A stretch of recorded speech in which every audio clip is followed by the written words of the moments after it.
राजकारण हे अशा फाईल्समुळे बदलू शकतो की मग ती सवय लागते ना त्याला, अशा फाईल्स काढत राहा. सर जैसे कि ममता दीदी वीडियो वायरल करके अच्छी बात है. ठाणे शहरामध्ये देखील या चित्रपटाचं मोफत स्क्रीनिंग मोठ्या प्रमाणात ठेवण्यात आलेलं आहे. चांगली गोष्ट आहे. क्या और कुछ मुद्दे बाकी नहीं है जिस वजह से ये फिल्मों की एक्स्ट्रा स्क्रीनिंग या ओपन स्क्रीनिंग और टैक्स फ्री करा के लोगों को आकर्षित करने का प्रयास हो अगर रहा है? दुनिया में आपको अंगार का धुआं ही देखना है तो ऐसी फिल्म निकालिए और उसको टैक्स फ्री करवा दीजिए और पार्टियों ने उसको फुकट दिखाने का, मुफ्त दिखाने का काम शुरू कर देना चाहिए. हमको देश में प्रगति देखनी है, हमको सिर्फ देश में, राज्यों में झोपड़ियाँ जलती हुई देखनी है, बच्चे मरते हुए देखने हैं. तो हमारा क्या जाता है, जलाओ.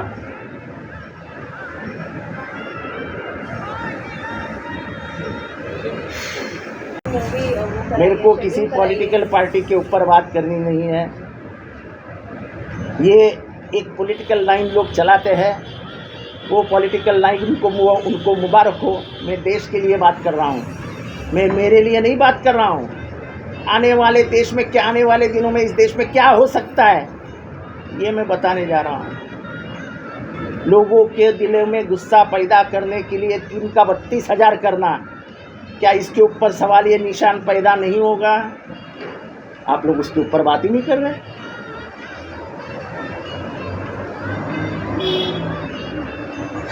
उसकी सुंदरता, केरल की सुंदरता, केरल ने की हुई प्रगति, उसके बारे में बात ही नहीं कर रहे. केरल कैसा गंदा प्रदेश है ये दिखाने के लिए भागमदौड़ी है.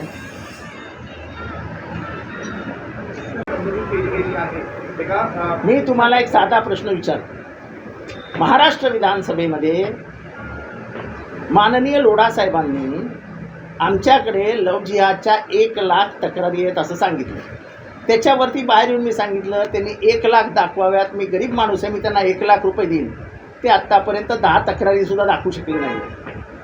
विधानसभेतला एक जबाबदार मंत्री इतकं खोटं बोलतो कशासाठी? कारण का सगळ्यांना जातीय तणाव हवा आहे, धार्मिक तणाव हवा आहे. आणि आम्हाला धार्मिक तणाव नको आहे, आपल्याला शांतता हवी आहे. कारण का लोढा राहतात मलबार हिलच्या 70व्या मजल्यावर, झोपडं त्यांचं नाही जळणार. ते वरनं सगळ्या आगी बघू शकतील अशा, अरे वहा लग गई, अरे वहा लग गई. आणि ते AC मध्ये असणार मस्त तूप भात वगैरे खात, आणि ते गरीब लोक आपले झोपड्या जोडून धावत आहेत. ही लढाई गरिबांसाठी आहे. सर, शाह ने जो फिल्म बनाई है उसका प्रधान, क्या आप केरल का इतिहास, केरल की आज की स्थिति पढ़िए. साक्षरता में वो नंबर 1 पे 96% है, भारत का रेट 76% है. बाहर से जो पैसा आता है उसमें का 36% केरला के लोग भेजते हैं बाहर से. उसकी अमाउंट है 2.34 लाख करोड़ रुपीस. GDP केरला का भारत से 60% ऊपर है. मोर्टालिटी लो, बाल मृत्यु का प्रमाण 6 है, उत्तर प्रदेश में 46 है.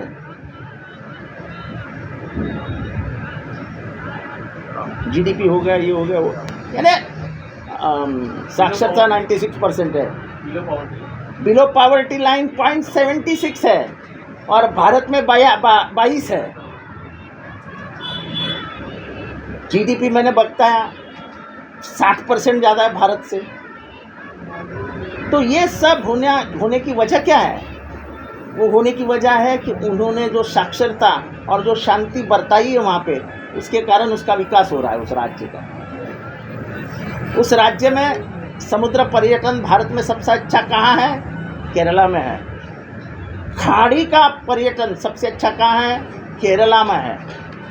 सदियों से उस राज्य को क्या कहा जाता है कि भगवान का राष्ट्र, भगवान का राज्य, गॉड्स ओन कंट्री. अब वहाँ से एक चित्रपट निर्माता जो रहता है कहीं उत्तर प्रदेश में, वो आके कहता है कि 32,000 लड़कियों ने धर्मांतरण किया. और मुझे उस बात पे गुस्सा आता है. मैं मेरा राष्ट्र और मेरा राज्य, मेरा राज्य केरला से मैं नहीं हूँ पर मेरा ही राज्य है, क्योंकि इस राष्ट्र का वो एक हिस्सा है। मैं बात करता हूँ गुस्से में कहता हूँ कि ऐसा कहा जाता है, हमेशा बोलते हैं कि साला इन लोग लथाड़ रहे हैं हमारे संविधान को। इसका मतलब क्या फुटबॉल खेल रहे हैं संविधान से? आप पत्रकारों को एक शब्द पकड़ के कंट्रोवर्सी उठानी थी। मैं आपका आभार मानता हूँ, शुक्रिया मानता हूँ कि आपने ये कंट्रोवर्सी उठा करके कम से कम केरला की असलियत तो बाहर लाई। मैंने जो कहा था वो शाब्दिक गुस्सा था मेरा कि इतनी झूठ बात एक महिलाओं के बारे में एक आदमी कैसा कह सकता है। हमारे महिलाओं को अक्ल नहीं है, हमारी महिलाएं पढ़ी लिखी नहीं है, वो अपने भविष्य को नहीं जानती है। हमारे महिलाओं को क्या पुरुषों ने सिखाने की आज भी ज़रूरत है? हमारे पुरुष आज भी महिलाओं को बदनाम करेंगे? जो सदियों से वो करते आ रहे वही काम करेंगे।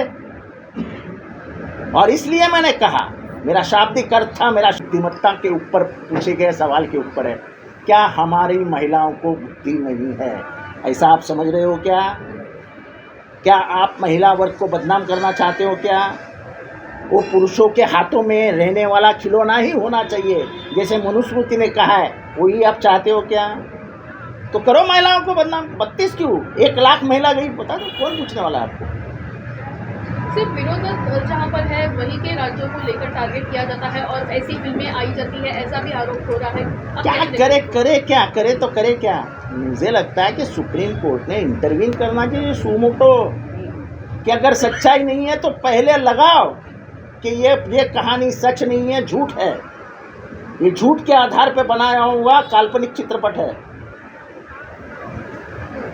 सर, चित्रपटाचा विषय काही फिक्शन आणि नॉन फिक्शन बाजूला ठेवलं तर महाराष्ट्र आणि देशात अशी परिस्थिती किंवा खिलाफ हो, नहीं तो किसके भी खिलाफ हो, उससे मेरा कोई लेना देना नहीं। बात 3 और 32 हज़ार की है। आप ये सवाल पूछोगे मुझसे? एक राज्य में 1000 लोग मर गए, हम कहेंगे 1 लाख मर गए। आज मणिपुर में कितने मरे हैं आप दिखा रहे हो टीवी पे? 75% मणिपुर जल रहा है, दिखा रहे हो टीवी पे। कोई बता रहा है मणिपुर में क्या हो रहा है? सिविल वॉर शुरू हो गया है, सिविल वॉर। कम से कम 20,000 लोग पड़े हुए हैं रास्ते पे, कोई दिखा रहा है?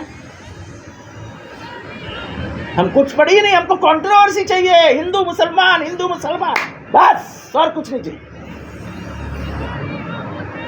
हमको। उससे वोट मिलने वाले हैं, आप बाकी भूल जाओ दुनिया को। हिंदू मुसलमान मारते रहो। अरे क्यों लोगों के दिलों में गुस्सा पैदा करते हो कि 32,000 लड़की आ गई? तुम्हारी बहनों को अक्ल नहीं है क्या? इतनी मूर्ख है क्या वो? किसी एक ने कोई बचपना किया तो पूरे महिलाओं को बदनाम कर दोगे? न्यूज़ होगा, अभी गुजरात फाइल आएगी, फिर बंगाल फाइल आएगी, फिर उत्तर प्रदेश फाइल आएगी, फिर ये फाइल आएगी, ये फाइल होगी, और भारत की फाइल बंद हो जाएगी।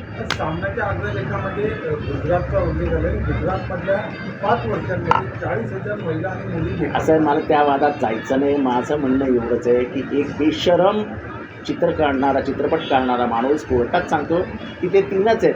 मी फिक्शनला काल्पनिक ह्याच्यामध्ये मी त्यांना 32 हजार म्हणालो।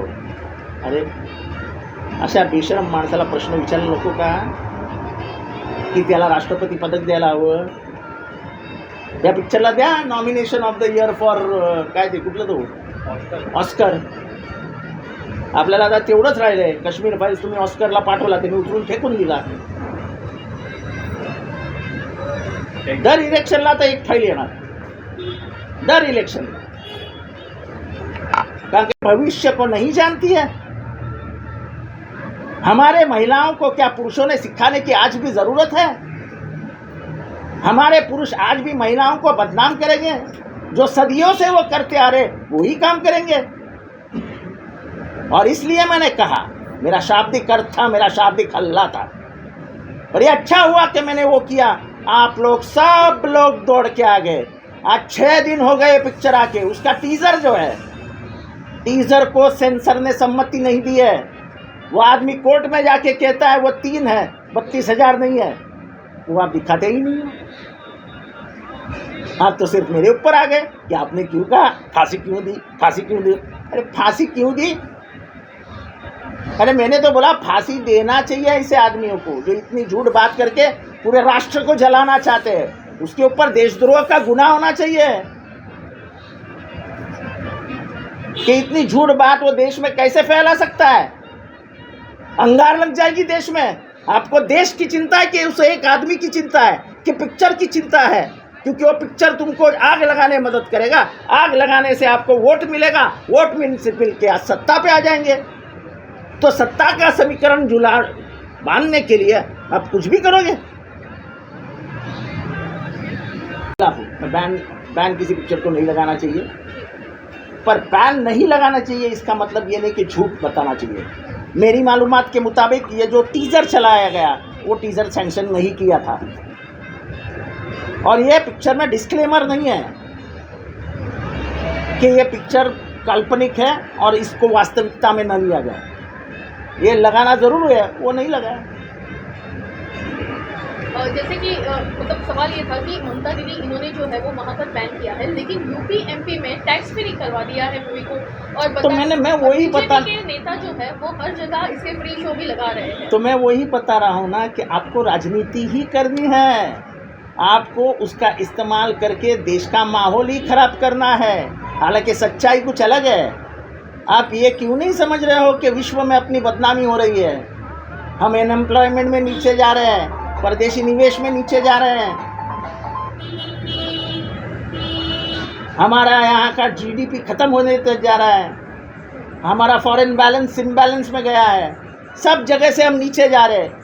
लेकिन धार्मिक तनाव में हम आज दुनिया में सबसे ऊपर जा रहे हैं। हम इतने महान राष्ट्र में बदल चुके हैं कि हमने चाइना को पॉपुलेशन में पीछे छोड़ अब हम खुद आगे चले गए हैं। इतना महान राष्ट्र है। एक जगह कश्मीर फाइल्स आई थी, अभी ये केरल स्टोरी आ रही है। ऐसे कंट्रोवर्शियल मूवी जो है वो बार बार इलेक्शन की तौर पर आते हुए, तो मैं वही पूछ रहा हूँ कि ऐसा क्यों होता है कि इलेक्शन आते ही एक फाइल बाहर आ जाती है। महाराष्ट्र का चुनाव आएगा तो महाराष्ट्र फाइल्स आएगी, नहीं महाराष्ट्र चुनाव आएगा तो मध्य प्रदेश पे लाएगी, तो महाराष्ट्र पे असर करेगी, नहीं तो वो तेलंगाना फाइल आएगी तो असर करेगी। आपण सिंगापूरमध्ये जा, आपण बँकॉकमध्ये जा, आपल्याला मल्लूंचा बोलबाला सापडेल। मल्याळम लँग्वेज ही सर्वात जुनी भाषा आहे, ती अतिशय अवघड भाषा आहे। आणि केरळाचं महत्त्वाचं हे गोष्ट ही आहे की केरळामध्ये मुसलमान असो, हिंदू असो, ख्रिश्चन असो, तिघही मल्लूच बोलतात, मल्याळमच बोलतात।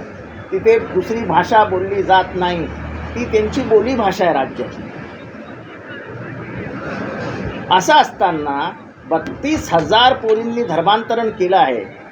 आपल्या बहिणींबद्दल आपण जेव्हा संशय निर्माण करतो, आपल्या बहिणींना काही अक्कलच नाही असं दाखवण्याचा प्रयत्न करतो, तेव्हा ही पुरुषप्रधान संस्कृती किती हवी आहे आपल्यावरती, किती भारी पडते हे आपण दाखवत असतो। आपल्या महिलांना अक्कल नाही आहे का? आपल्या महिला भगिनींना अक्कल नाही की समाजात कसं वागावं? एवढ्या सुशिक्षित महिला आहेत। जिथनं पी टी उषा आली, पहिलं भारतीय मेडल तिने आणून दिलं आपल्याला, त्या राज्यामध्ये महिलांना अक्कल नाही। तेव्हा ह्याच्या बाबत मी बोलत असताना माझ्या भावना खूप उग्र आहेत की तुम्ही देशाला, राज्याला बदनाम करतात जगभरात आणि बेशरमपणाने कोर्टात सांगता आणि 32,000 नाही ते 3च आहे। तो पिक्चर काल्पनिक फिक्शन होता म्हणून मी 32,000 म्हटलं, लाजही वाटत नाही।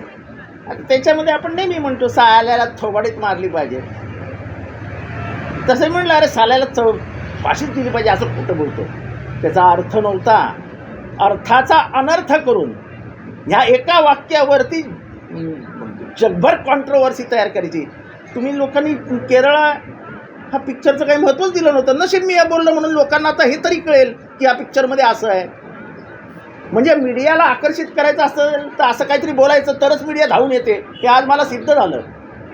मला जे म्हणायचं होतं ते म्हणायचं नव्हतं, ते फक्त एक वर्बल आउटबर्स्ट होता, एक असं संतापलेल्या माणसाचा शाब्दिक हल्ला होता। तो तुम्ही इतकं गांभीर्याने घेतलं, फार बरं झालं, मी तुमचे आभार मानतो की त्यानिमित्त पूर्ण भारताला कळेल, पूर्ण महाराष्ट्राला कळेल की राजकीय पक्ष नेमके करतायत काय.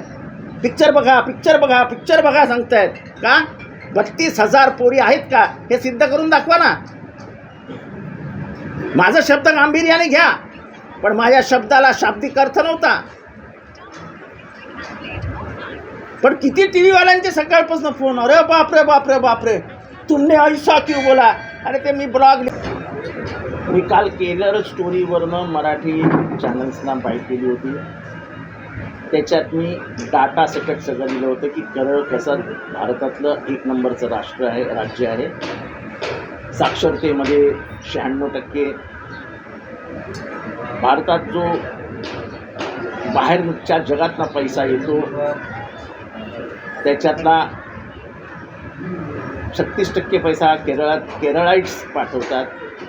2.34 लाख कोटी रुपये त्यांनी यावर्षी पाठवले. त्यांचं पॉवर्टी लाईन जी भारताची 22% आहे ती त्यांची 0.76% आहे.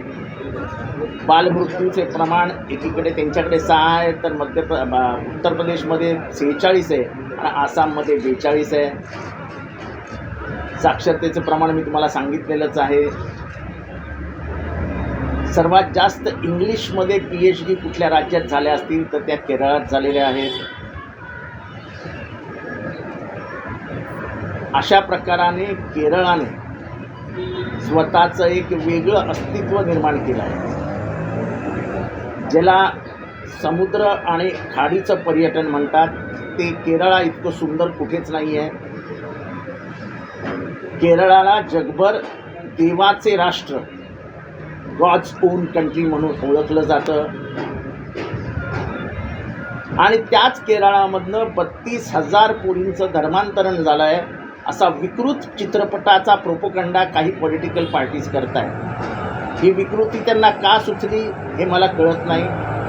नेमकं निवडणुकीच्या तोंडावरती अशा प्रकारे जातीय द्वेष, धार्मिक द्वेष निर्माण करायचा आणि त्याच्यातनं मतपेट्या भरून घ्यायचा हा एकमेव उद्देश असावा असं दिसतंय.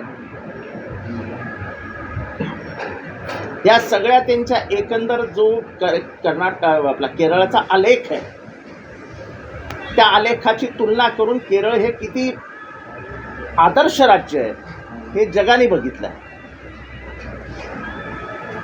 तुम्ही दिल्लीमध्ये जा, तुम्हाला सगळे सचिव म्हणजे एखाद्या ऑफिसमधले प्रायव्हेट सेक्रेटरी जर तुम्ही बघितले तर तुम्हाला कायम ते एक केरळाईट दिसतो म्हणजे मल्लू.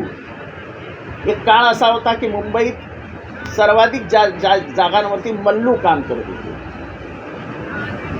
आपण मध्य एशियामध्ये गेला तर मल्लूंचा बोलबाला आहे. आपण सिंगापूरमध्ये जा, आपण बँकॉकमध्ये जा, आपल्याला मल्लूंचा बोलबाला सापडेल. मल्याळम लँग्वेज ही सर्वात जुनी भाषा आहे, ती अतिशय अवघड भाषा आहे. आणि केरळाचं महत्त्वाचं गोष्ट ही आहे की केरळामध्ये मुसलमान असो, हिंदू असो, ख्रिश्चन असो, तिघही मल्लूच बोलतात, मल्याळमच बोलतात. तिथे दुसरी भाषा बोलली जात नाही, ती त्यांची बोली भाषा आहे राज्याची. असं असताना 32,000 पोरींनी धर्मांतरण केलं आहे. आपल्या बहिणींबद्दल आपण जेव्हा संशय निर्माण करतो, आपल्या बहिणींना काही अक्कलच नाही असं दाखवण्याचा प्रयत्न करतो, तेव्हा ही पुरुषप्रधान संस्कृती किती हवी आहे आपल्यावरती, किती भारी पडते हे आपण दाखवत असतो. आपल्या महिलांना अक्कल नाही आहे का? आपल्या महिला भगिनींना अक्कल नाही की समाजात कसं वागावं? एवढ्या सुशिक्षित महिला आहेत. जिथनं PT उषा आली, पहिलं भारतीय मेडल तिने आणून दिलं आपल्याला, त्या राज्यामध्ये महिलांना अक्कल नाही. तेव्हा याच्या बाबत मी बोलत असताना माझ्या भावना खूप उग्र आहेत की तुम्ही देशाला, राज्याला बदनाम करतात जगभरात आणि बेशरमपणाने कोर्टात सांगता नाही 32,000 नाही ते 3च आहे. तो पिक्चर काल्पनिक फिक्शन होता म्हणून मी 32,000 म्हटलं, लाजही वाटत नाही. आता त्याच्यामध्ये आपण नेहमी म्हणतो साल्याला थोबाडीत मारली पाहिजे, तसं म्हणलं अरे साल्याला फाशीच दिली पाहिजे असं खोटं बोलतो. त्याचा अर्थ नव्हता. अर्थाचा अनर्थ करून ह्या एका वाक्यावरती जगभर कॉन्ट्रोवर्सी तयार करायची. तुम्ही लोकांनी केरळ हा पिक्चरचं काही महत्त्वच दिलं नव्हतं. नशीब मी या बोललो म्हणून लोकांना आता हे तरी कळेल की या पिक्चरमध्ये असं आहे. म्हणजे मीडियाला आकर्षित करायचं असेल तर असं काहीतरी बोलायचं तरच मीडिया धावून येते. हे आज मला सिद्ध झालं. मला जे म्हणायचं होतं ते म्हणायचं नव्हतं, ते फक्त एक वर्बल आउटबर्स्ट होता, एक असं संतापलेल्या माणसाचा शाब्दिक हल्ला होता तो. तुम्ही इतकं गांभीर्याने घेतलं, फार बरं झालं. मी तुमचे आभार मानतो की त्यानिमित्त पूर्ण भारताला कळेल, पूर्ण महाराष्ट्राला कळेल की राजकीय पक्ष नेमके करतायत काय. पिक्चर बघा, पिक्चर बघा, पिक्चर बघा सांगतायत का. 32,000 पोरी आहेत का हे सिद्ध करून दाखवा ना. माझा शब्द गांभीर्याने घ्या, पण माझ्या शब्दाला शाब्दिक अर्थ नव्हता. पण किती टी व्हीवाल्यांचे सकाळपासून फोन, अरे बापरे बापरे बापरे तुमने ऐसा क्यों बोला. अरे ते मी ब्लॉग लिहिलाय, त्याच्यात लिहिलंय मी आंबेडकरांना मानणारा, संविधान मानणारा माणूस आहे. तो शब्दशः अर्थ घेऊ नका. संविधान पायदळी तुडवलं जात आहे म्हणजे काय खरंच पायाखाली लाथाडतो का आपण. मी साधा प्रश्न विचारतो. नेहमी म्हटलं जातं संविधान पायदळी तुडवलं जात आहे म्हणजे पायदळी म्हणजे काय पायाखालनं उडवतो की काय फुटबॉलसारखं. तेव्हा तुम्ही पत्रकार जी काय मजामस्ती करत असता ती करत राहा, पण असे महत्त्वाचे इश्यूज दाखवतही राहा.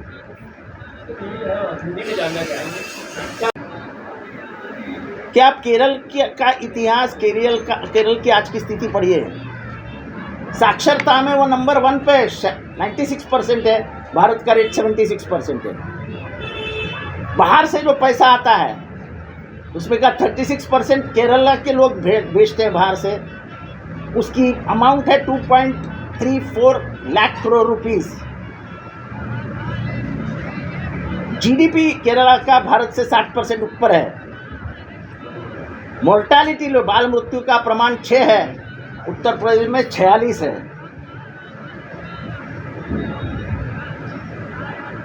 जीडीपी हो गया, ये हो गया, वो यानी साक्षरता 96% है. बिलो पॉवर्टी लाइन 0.76 है और भारत में 22 है. जीडीपी मैंने बताया 60% ज़्यादा है भारत से. तो ये सब होने की वजह क्या है. वो होने की वजह है कि उन्होंने जो साक्षरता और जो शांति बरताई है वहाँ पे, उसके कारण उसका विकास हो रहा है उस राज्य का. उस राज्य में समुद्र पर्यटन भारत में सबसे अच्छा कहाँ है, केरला में है. खाड़ी का पर्यटन सबसे अच्छा कहाँ है, केरला में है. सदियों से उस राज्य को क्या कहा जाता है कि भगवान का राष्ट्र, भगवान का राज्य, गॉड्स ओन कंट्री. अब वहाँ से एक चित्रपट निर्माता जो रहता है कहीं उत्तर प्रदेश में, वो आके कहता है कि 32,000 लड़कियों ने धर्मांतरण किया. और मुझे उस बात पे गुस्सा आता है. मेरा राष्ट्र और मेरा राज्य, मेरा राज्य केरला से मैं नहीं हूँ पर मेरा ही राज्य है क्योंकि इस राष्ट्र का वो एक हिस्सा है. मैं बात करता हूँ गुस्से में कहता हूँ कि ऐसा कहा जाता है, हमेशा बोलते हैं कि साला इन लोग लथाड़ रहे हैं हमारे संविधान को. इसका मतलब क्या फुटबॉल खेल रहे हैं संविधान से. आप पत्रकारों को एक शब्द पकड़ के कंट्रोवर्सी उठानी थी. मैं आपका आभार मानता हूँ, शुक्रिया मानता हूँ कि आपने ये कंट्रोवर्सी उठा करके कम से कम केरला की असलियत तो बाहर लाई. मैंने जो कहा था वो शाब्दिक गुस्सा था मेरा कि इतनी झूठ बात एक महिलाओं के बारे में एक आदमी कैसा कह सकता है. हमारे महिलाओं को अक्ल नहीं है, हमारी महिलाएं पढ़ी लिखी नहीं है, वो अपने भविष्य को नहीं जानती है. हमारे महिलाओं को क्या पुरुषों ने सिखाने की आज भी ज़रूरत है. हमारे पुरुष आज भी महिलाओं को बदनाम करेंगे. जो सदियों से वो करते आ रहे वही काम करेंगे. और इसलिए मैंने कहा, मेरा शाब्दिक अर्थ था, मेरा शाब्दिक हल्ला था. और ये अच्छा हुआ कि मैंने वो किया. आप लोग सब लोग दौड़ के आ गए. आज 6 दिन हो गए पिक्चर आके. उसका टीज़र जो है, टीज़र को सेंसर ने सम्मति नहीं दी है. वो आदमी कोर्ट में जाके कहता है वो 3 है, 32,000 नहीं है. वो आप दिखाते ही नहीं हो. आप तो सिर्फ मेरे ऊपर आ गए कि आपने क्यों कहा, फांसी क्यों दी, फांसी क्यों दी. अरे फांसी क्यों दी, अरे मैंने तो बोला फांसी देना चाहिए ऐसे आदमियों को जो इतनी झूठ बात करके पूरे राष्ट्र को जलाना चाहते हैं। उसके ऊपर देशद्रोह का गुनाह होना चाहिए कि इतनी झूठ बात वो देश में कैसे फैला सकता है। अंगार लग जाएगी देश में। आपको देश की चिंता है कि उस एक आदमी की चिंता है कि पिक्चर की चिंता है, क्योंकि वो पिक्चर तुमको आग लगाने में मदद करेगा। आग लगाने से आपको वोट मिलेगा, वोट मिलने से मिल के आज सत्ता पे आ जाएंगे। तो सत्ता का समीकरण जुला बांधने के लिए आप कुछ भी करोगे।